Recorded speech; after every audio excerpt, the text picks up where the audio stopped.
debat ini dilakukan pada tanggal 9 Maret 1970. Nah, itu sangat luar biasa ya. Pada tahun itu sudah ada dialog antara almarhum Kiai Haji Bahodin Uthari dengan saudara Antonius Widuri. Saudara Antonius Widuri ini adalah seorang Katolik ya, penganut Katolik Roma, berasal dari Yogyakarta. Nah, dialognya sendiri itu sampai memakan waktu 9 malam, Pak Bambang. Bisa dibayangkan, Pak. Ya, Jadi Masya begitu Allah. lama gitu dialognya ya. Kalau saya pernah juga berdebat dengan saudara kita yang dari kekristenan, debat kita paling lama hanya 2 hari, Pak. 2 hari selesai gitu. Tetapi ya debat kita pada waktu itu bukan mencari atau bukan berusaha untuk memindahkan orang dari agama lamanya ke agama baru, tidak. Kita hanya bertukar pikiran. Tetapi qadarullah ini yang dialog yang diadakan oleh almarhum Kiai Bahani dengan Antonius Widuri ini akhirnya menghasilkan saudara Antonius Widuri itu akhirnya melepaskan keyakinan dia yang lama dan masuk ke dalam agama Islam. Nah, ini yang memang luar biasa. Setiap percakapan yang ditulis di dalam buku ini memang sangat-sangat inspiratif kalau buat saya ya. Bahkan saya boleh bilang luar biasa karena apa? Pada waktu itu, tahun 1970, saya rasa mencari informasi untuk misalnya masalah kontradiksi Bible atau misalnya masalah teologis gitu ya. Itu saya rasa sangat-sangat tidak mudah gitu. Beda dengan zaman sekarang, kita punya internet, kita punya Google, kita tinggal buka, keluar semua gitu ya. Mau yang teologis, mau yang debat, mau yang film atau video, bahkan yang kontradiksi itu keluar semua. Mau yang bahasa Indonesia, bahasa Prancis, bahasa semua bahasa ada. Tetapi yang saya kagum itu pada saat itu, 1970, itu sudah ada perdebatan yang mana poin-poinnya itu masih populer gitu zaman sekarang gitu Pak Bambang, maksud saya. Artinya ayat-ayat yang dibicarakan tuh pada waktu itu sampai sekarang pun masih populer gitu Pak untuk dibicarakan di dalam ranah apologetika Islam Kristen gitu. Jadi saya sangat kagum gitu, saya sangat takjub kok bisa ya pada tahun itu tuh informasi-informasi seperti itu tuh sudah ada gitu. Nah, telisik punya telisik ternyata setelah saya berbicara dengan putra almarhum juga dengan para pengurus di pesantren, ternyata beliau ini punya ilmu itu memang ilmu yang disebabkan karena kedekatan beliau dengan Allah Subhanahu wa taala gitu, Pak Bambang. Ilmu Jadi laduni itu. mula dunia. Jadi saya makin kagum lagi gitu ya. Jadi rupanya memang ada begitu ilmu yang seperti itu dan memang sosok almarhum ini kan kalau nggak salah memang beliau ini merupakan keturunan dari, kalau nggak salah ya, itu kan keturunan dari wali kalau nggak salah ya. Nah, jadi saya sangat menikmati perjalanan saya pada waktu itu, bahkan saya sampai duduk di depan makam beliau, membahas tentang buku ini dengan sahabat saya waktu itu Ustadz Sofyan Mudori dari Sumeneb ya. Nah, kalau kita mau ngobrol tentang buku ini, saya rasa kita bisa membahas lebih dalam lagi, Pak Bambang. Jadi kita nanti bisa bahas tiap harinya tuh apa yang dibahas, perkembangannya bagaimana gitu. Sampai akhirnya menyebabkan saudara Antonius Widuri itu akhirnya sampai dalam tanda kutip menyerah dan akhirnya masuk Islam. Itu Pak Bambang. Sebenarnya dialog ini apakah selevel Kiai dengan Antonius ini? Kira-kira selevel enggak? Gini Pak, sepertinya kalau di dalam konsep ketuhanannya, saya melihat Antonius Widuri juga mempunyai pemahaman yang cukup baik Pak ya mengenai konsep ketuhanannya. Dia juga mempunyai beberapa ayat-ayat yang memang sampai sekarang pun masih populer Pak digunakan oleh apologet Kristen Pak. Jadi menurut saya untuk masalah konsep ketuhanan Yesus, saudara Antonius Widuri ini menurut saya dia punya pengetahuan yang cukup baik Pak. Tetapi nanti pada waktu masuk ke dalam konsep atau topik perselisihan di dalam Bible, itu di situ saudara Antonius Widuri sama sekali tidak bisa melayani Kiai Baha, Pak. Sejak Ini yang latar belakang daripada saudara Antonius Widuri ini untuk berdialog dengan almarhum Kiai Baha itu memang rupanya saudara Antonius ini sudah galau gitu, Pak. Galaunya kenapa? Karena suatu malam ketika itu saudara Antonius itu tidak bisa tidur, dia menemukan sebuah majalah Islam, Pak. Nama majalahnya itu Kiblat, Pak. Ya. Nah, entah bagaimana ceritanya, dia karena tidak bisa tidur, akhirnya dia baca majalah itu, dan di dalam majalah itu ada artikel mengenai kekristenan gitu. Karena dia beragama Kristen, dia penasaran gitu. Dia baca terus artikel itu gitu ya. Semakin lama dia semakin baca, akhirnya dia jadi berpikir ulang tentang agamanya gitu. Tetapi pada saat itu belum ada keinginan untuk pindah agama, belum. Dia hanya ingin mencari kebenaran dan ingin mengetahui tentang Islam. Dan dia juga sendiri sebenarnya sudah mulai mempelajari Islam, tapi mungkin hanya kulit-kulitnya saja gitu, Pak Bambang. Mungkin bisa digambarkan sih jalannya dialog itu seperti apa? Apa terjadi debat kusir gitu, atau terjadi dialog yang sehat, yang saling penuh keramahan dan sebagainya gitu? Ya, kalau secara umum ya Pak ya, dari mulai malam pertama sampai malam sebelum saudara Antonius Widuri bersyahadat, kalau kita baca, itu tidak ada yang namanya hujat menghujat, tidak ada yang namanya caci mencaci, itu nggak ada Pak, sama sekali nggak ada. Jadi di dalam buku ini kita bisa mencontoh akhlak yang sangat tinggi yang ditunjukkan oleh almarhum Kiai Haji Bahaudin Mutahari, Pak. Begitu juga dengan saudara Antonius Widuri, beliau juga menunjukkan sikap yang baik dan sopan, sehingga dialog ini berlangsung sangat hangat gitu, Pak. Mungkin ada beberapa percakapan yang mungkin agak tajam, tapi tidak sampai yang namanya menyerang pribadi atau menghina agama lain gitu, Pak. Ya. Oh, iya. Jadi sangat beradab ya. Ya, ini dialog ini sangat inspiratif Pak buat kita semua, baik buat kita sebagai Muslim maupun buat saudara-saudara kita yang dari kekristenan, gitu Pak. Menjadi contoh gitu ya. Karena di malam pertamanya itu juga Kiai Baha juga sudah mengutarakan bahwa dialog ini hanya untuk mencari kebenaran gitu Pak, ya, bukan untuk mencari salah benar gitu, maksudnya. Dialog ini memang ditujukan untuk mencari kebenaran gitu. Jadi saudara Antonius Widuri juga sudah menyadari gitu. Apapun nanti misalnya yang ditanyakan atau yang diberikan jawaban oleh Kiai Haji Bahaudin itu, saudara Antonius sudah siap gitu. Dan saudara Antonius Widuri ini malah yang membawa Bible, Pak.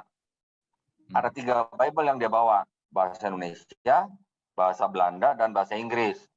Nah, sedangkan almarhum Kiai Baha sendiri tidak memegang satu Bible pun, Pak. Masya Allah. Dalam dialog ini selama 9 malam itu, almarhum Kiai Baha itu tidak memegang satu Bible pun. Dia hanya membacakan ayat-ayat yang menjadi argumen dia, dan dia minta saudara Antonius Widuri untuk membuka dan membacanya sendiri, gitu. Berarti hafalannya, penguasaan terhadap Bible luar biasa. Iya, iya. Jadi ayat-ayat yang diucapkan oleh almarhum Kiai Baha itu sudah di luar kepala gitu Pak. Nah itu yang bikin saya kagum gitu Pak. Kalau saya aja masih nyontek Pak, saya harus buka laptop, buka handphone gitu. Almarhum Kiai Baha tinggal ngomong. Seperti mesin gitu Pak ya? Iya. Ya, boleh mulai Pak. Iya, dari sekian tema tadi itu 9 hari kan berarti 9 tema ya. Itu yang paling buat kode yang paling mengesankan yang mana? Nah gini, memang di dalam dunia apologetika Islam Kristen Pak, itu yang paling umum diperdebatkan itu adalah masalah ketuhanan Yesusnya ya Pak ya. Karena di mana-mana memang yang namanya Islam dan Kristen itu kalau berdialog pasti yang diomongin adalah masalah ketuhanan daripada Yesus Kristus atau Isa Al-Masih, kan gitu Pak. Jadi kalau buat saya, topik-topik mengenai ketuhanan Yesus memang sudah saya ketahui semua sebelum saya juga baca buku ini. Tetapi dari situ sebenarnya masih bisa dikembangkan lagi gitu Pak.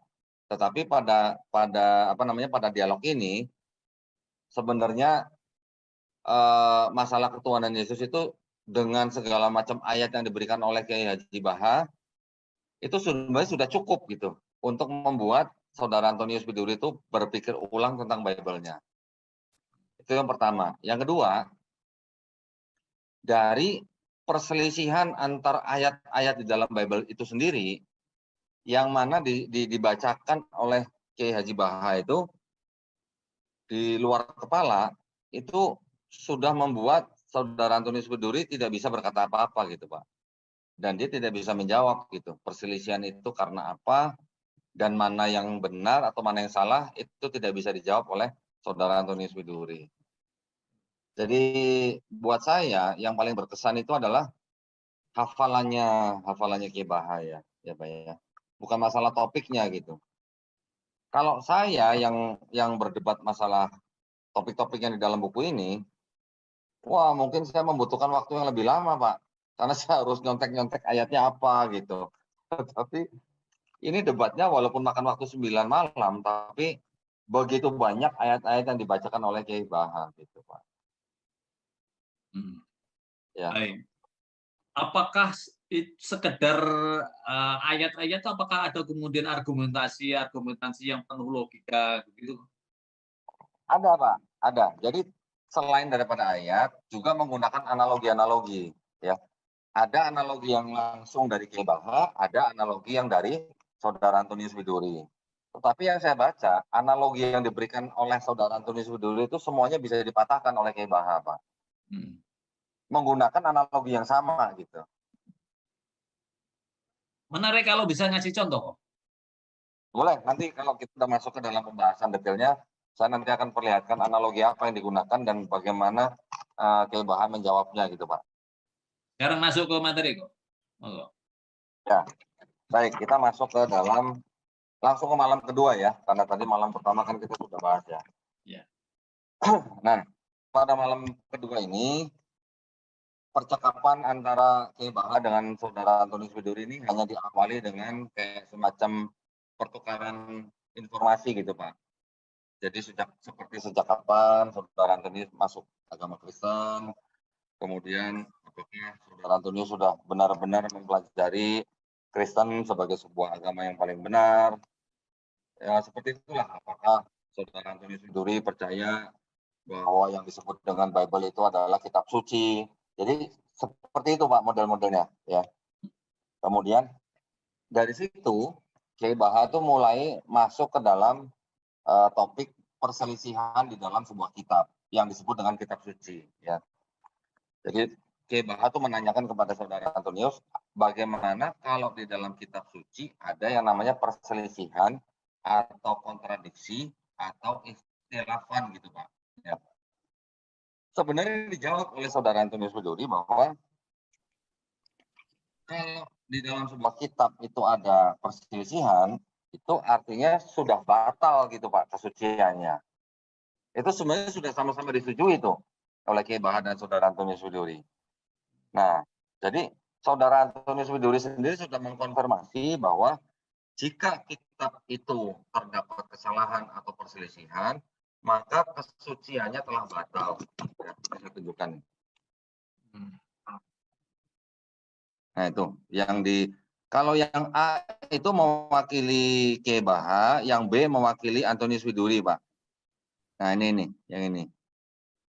Ya, di situ ditulis betul kesuciannya telah batal. Nah itu adalah perkataan daripada Saudara Antonius Biduri. Oke. Nah, Saudara Antonius Biduri memang awalnya tidak yakin bahwa di dalam kitab sucinya itu terdapat perselisihan. Dia juga menanyakan di mana ada perselisihan, di Perjanjian Lama atau di Perjanjian Baru. Nah, tapi sebelum dibacakan satu-satu oleh Kiai Baha, akhirnya disetujui karena supaya berurutan, akhirnya disepakati yang dibahas itu adalah mengenai Yesus itu anak Tuhan atau bukan, gitu. Jadi kembali ke ini dulu, kembali ke konsep awal dulu gitu, masalah ketuhanan Yesus gitu ya.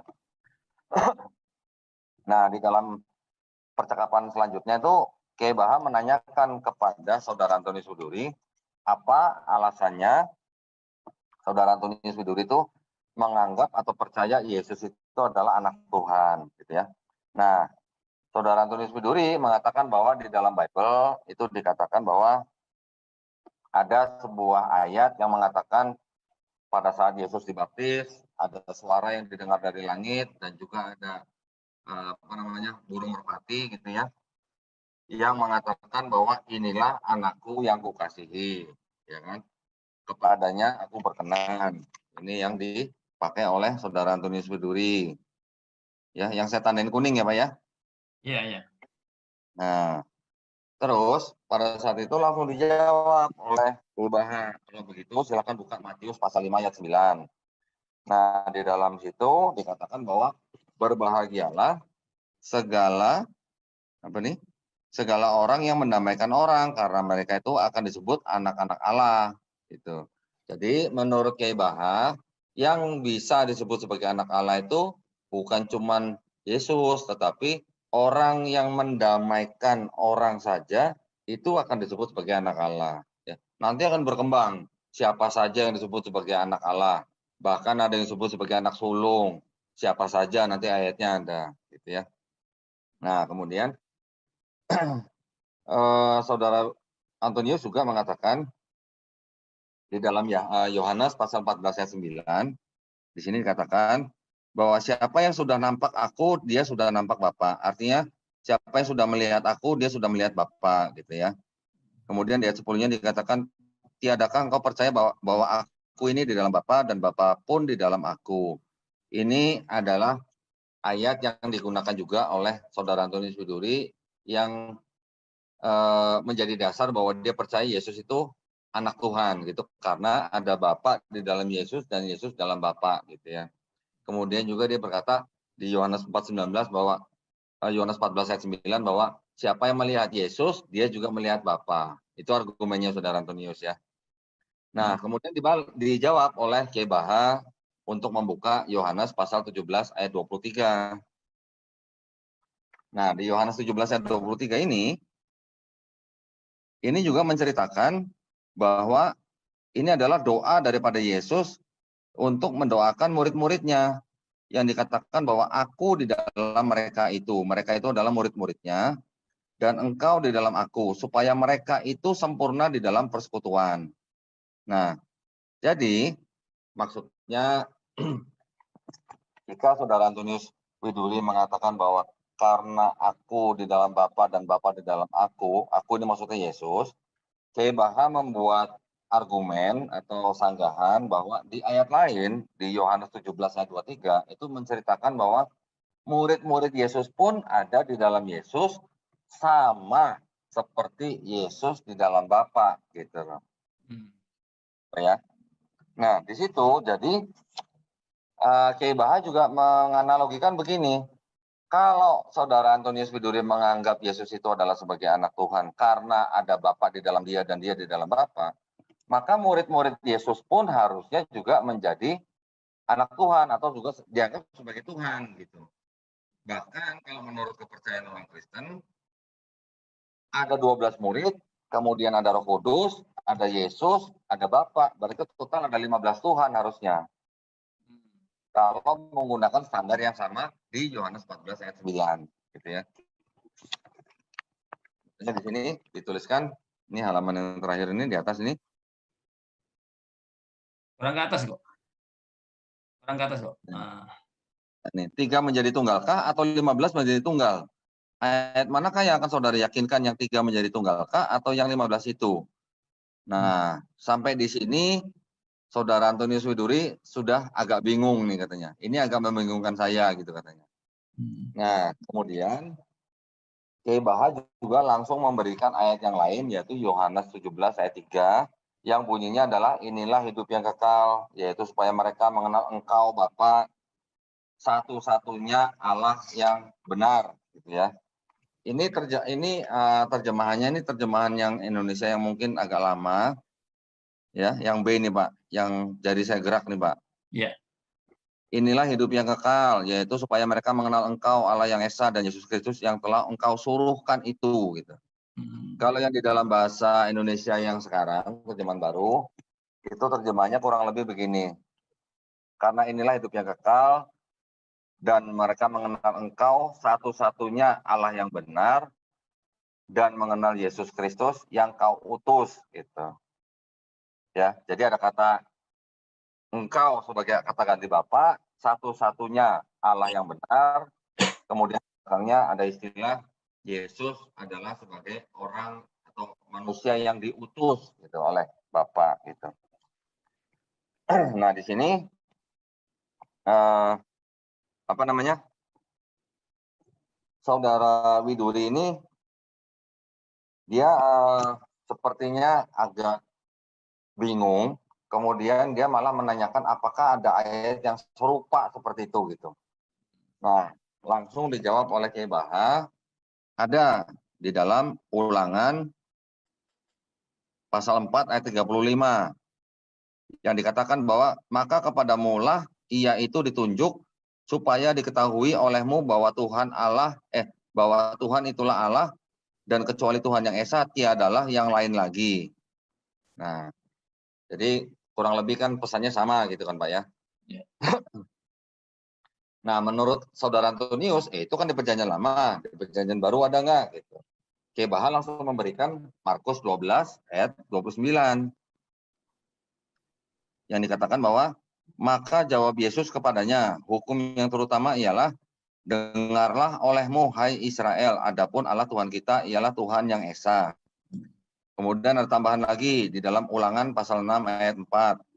Dikatakan dengarlah olehmu hai Israel, sesungguhnya Huwa Allah kita, Huwa itu Esa adanya. Nah, ini bahasa Indonesia memang masih terjemahan lama.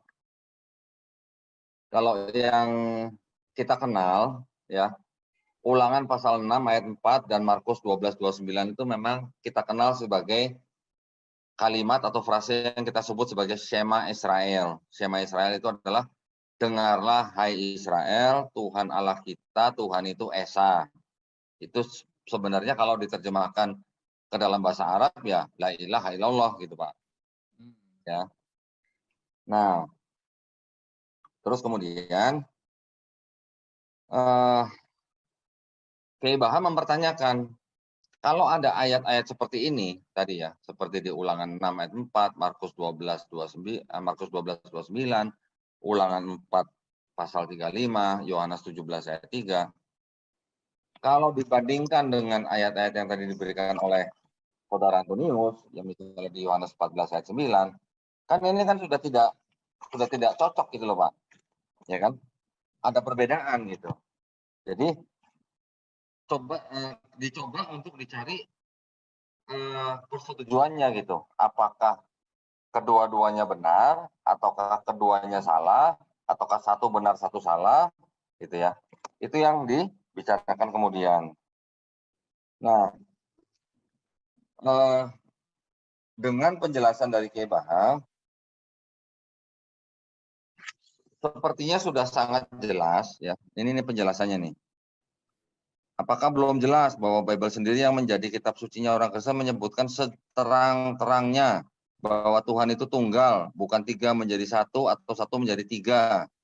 Taruh kata di Bible ada ayat yang menyebutkan Tuhan itu tiga menjadi satu. Saya ingin bertanya yang manakah di antara kedua ayat itu yang benar? Ya, yang tunggalkah atau yang tiga menjadi tunggal gitu. Nah, dijawab oleh Antonius bahwa betul salah satu pasti salah atau kedua-duanya salah gitu. Ya. Tetapi kemudian oleh Saudara Antonius diberikan ayat yang berikutnya yaitu di Yohanes 10 ayat 30 yang mengatakan bahwa Yesus berkata aku dan Bapa adalah satu. Langsung dijawab oleh Kiai Baha dengan Matius 27 ayat 46. Nah, Matius 27 ayat 46 itu adalah ayat yang menceritakan pada saat Yesus di atas kayu salib. Nah, pada saat Yesus di atas kayu salib itu Yesus berteriak, Eli, Eli, lama sabachthani, ya, yang artinya, Tuhanku, Tuhanku, mengapa engkau meninggalkan aku? Jadi di sini ada 2 poin.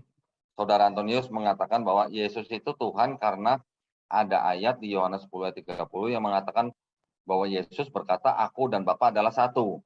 Tetapi dibantah oleh Kiai Baha bahwa kalau Yesus dan Bapa itu satu, Yesus di atas kayu salib berteriak, Eli, Eli, lama sabachthani. Artinya, Tuhanku, Tuhanku, mengapa engkau meninggalkan aku? Berarti Bapaknya Yesus sedang meninggalkan Yesus, gitu. Itu artinya ada ketidakcocokan antara 2 ayat ini, gitu. Ya. Yang di Antonius Widuri menggunakan Yohanes 10:30, kemudian Kiai Baha menggunakan Matius 27 ayat 46, gitu ya. Nah, terus kemudian dibalas lagi oleh Saudara Antonius bahwa tetapi kan Yesus itu memang hidupnya memang untuk disalib guna menebus dosa manusia, gitu kan. Nah, langsung dijawab oleh Kiai Baha, kalau hidupnya Yesus memang untuk disalib, mengapa Yesus tidak bersedia dan menolak untuk disalib? Buktinya ia berseru dengan suara nyaring minta tolong pada Tuhan agar ia terlepas dari disalibkan. Dengan lain kata, Yesus tidak bersedia selaku penebus dosa. Nah, ini juga yang sering saya bawakan dalam kajian ya, Pak Bambang ya. Logikanya begini, Pak Bambang. Jadi kalau saudara kita yang Kristen mengatakan Yesus itu memang datang ke bumi untuk menebus dosa manusia dengan cara mati di atas kayu salib. Tetapi di ayat-ayat di seluruh perjanjian baru itu banyak menceritakan bahwa sebelum Yesus ditangkap, Yesus menyuruh murid-muridnya untuk menjual jubah dan membeli pedang. Untuk apa beli pedang? Pastinya untuk berjaga-jaga kan ya Pak ya. Tidak mungkin lah Yesus menyuruh murid-muridnya jual jubah untuk beli pedang untuk motong bawang kan Pak. Kedua, Yesus juga lari ke Taman Getsemani. Kemudian di Taman Getsemani itu Yesus berdoa semalam-malaman suntuk ya kepada Bapaknya.